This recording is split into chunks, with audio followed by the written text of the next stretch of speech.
இந்திய பொருட்களுக்கு அமெரிக்கா 50% வரி விதிச்சிருக்காங்க. இந்த வரியால இந்திய வர்த்தகர்கள் கடுமையா பாதிக்கப்பட்டிருக்காங்க. அதே நேரத்துல எல்லா இந்திய பொருட்களுக்கும் அமெரிக்கா வரி விதிச்சிருக்கா அப்படின்னா கண்டிப்பா இல்ல. அவங்களுக்கு தேவைப்படுற சில முக்கியமான பொருட்களுக்கு அமெரிக்கா வரி விதிக்கல. அப்படி பல பொருட்களுக்கும் வரி விலக்கு இருக்கு. அமெரிக்கா வரி விலக்கு கொடுத்த அந்த பொருட்கள் என்ன, அதற்கு என்ன காரணம் அப்படிங்கறத பத்தி பார்க்கலாம். அதற்கு முன்பாக இந்தியா ரஷ்யாவோடு வர்த்தகம் செய்யுது அப்படிங்கறத பொறுத்து கொள்ள முடியாம அமெரிக்க அதிபர் டொனால்ட் ட்ரம்போட வர்த்தக ஆலோசகர் பீட்டர் நவ்ரோ நம்ம நாட்டை இப்போ சீண்டிருக்காரு. வாய்க்கு வந்தபடியெல்லாம் பேசியிருக்காரு.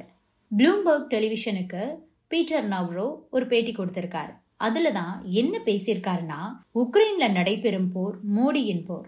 இந்தியா குறைந்த விலையில ரஷ்யா கிட்ட இருந்து கச்சா எண்ணெயை வாங்குது. இது ரஷ்யாவோட ஆக்கிரமிப்பை தூண்டி விடுது.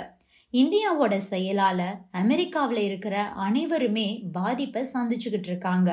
மோடியோட போரால அமெரிக்காவோட வர்த்தகம், நுகர்வோர், வருமானம், தொழிற்சாலைகள் மற்றும் வேலைவாய்ப்பு ஆகிய பிரிவுகள்ல அமெரிக்கா மிகப்பெரிய இழப்பை சந்திச்சுக்கிட்டு இருக்கு.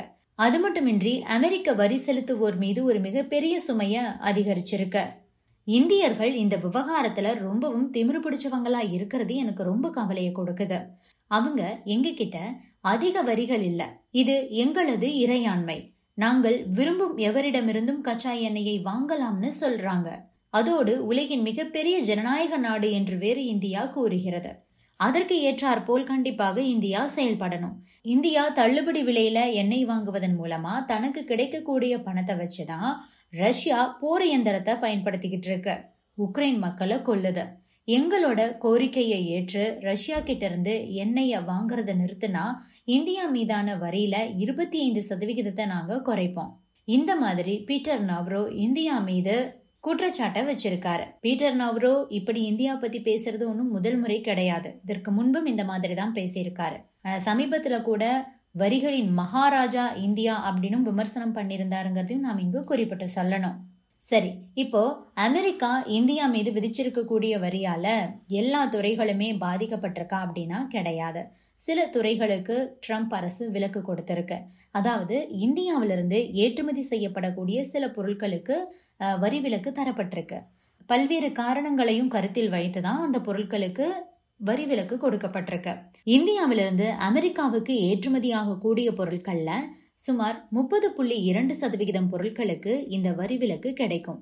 என்னதான் ட்ரம்ப் 50% வரி போட்டாலும் இந்த பொருட்கள் 0% கூடுதல் வரியோடு அமெரிக்காவுக்கு போய் சேரும். அதே மாதிரி வரி விலக்கு இல்லாம அமெரிக்கா போகக்கூடிய பொருட்களுடைய மதிப்புன்னு நாம் எடுத்துக்கிட்டோம்னா சுமார் $27.6 பில்லியன். முக்கியமாக மருந்து பொருட்கள் மற்றும் ஆக்டிவ் பார்மசூட்டிக்கல் பொருட்கள் போன்ற முக்கிய துறைகளுக்கு வரி விலக்கு தரப்பட்டிருக்கு. ஒட்டுமொத்தமா வரி விலக்கு அளிக்கப்பட்ட பொருட்கள்ல 56% இந்த மருந்து பொருட்களுக்கே கொடுத்திருக்காங்க. அமெரிக்காவில ஜெனரிக் மருந்து பிரிவுல இந்திய நிறுவனங்களுக்கு மிக முக்கியமான இடம் இருக்கு. இந்த ஜெனரிக் மருந்துகள் பொதுவா விலை குறைவாக இருக்கும். பெரும்பாலான அமெரிக்க மக்களுக்கு இது பேருதவியா இருக்குது. இதுக்கெல்லாம் வரி போட்டாருன்னா அமெரிக்கர்களே ட்ரம்புக்கு எதிராக கொந்தளிச்சிருவாங்க. இதன் காரணமா தான் ட்ரம்ப் தரப்பு சில முக்கியமான பொருட்கள், மருந்து பொருட்களுக்கெல்லாம் வரி விலக்கு கொடுத்திருக்காங்க.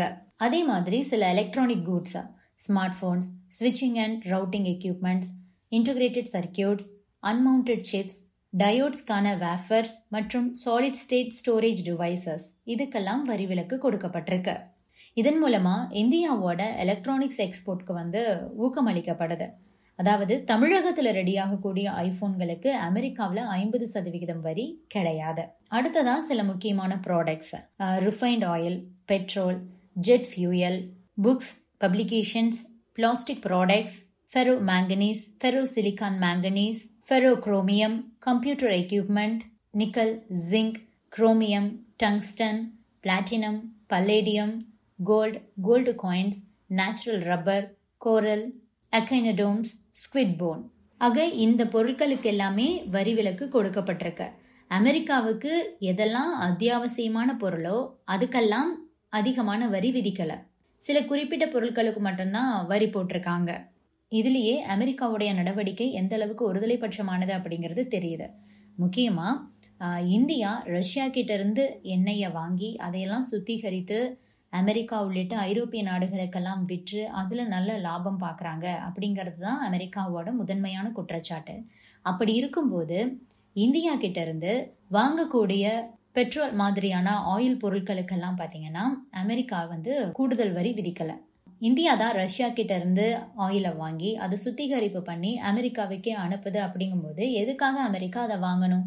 அதை வாங்காமையே அவங்க இருக்கலாம் இல்லையா? ஏன்னா அதை அவங்க வாங்காம இருக்க முடியாது. அவங்களுக்கு அதற்கான தேவை இருக்கு. எனவே அமெரிக்கா அவங்களுக்கு தேவையான பொருட்களுக்கெல்லாம் வரி விதிக்கல, அத்தியாவசியம் குறைந்த பொருட்களுக்கு மட்டும்தான் வரியை விதிச்சிருக்காங்க. Subscribe to One India and never miss an update.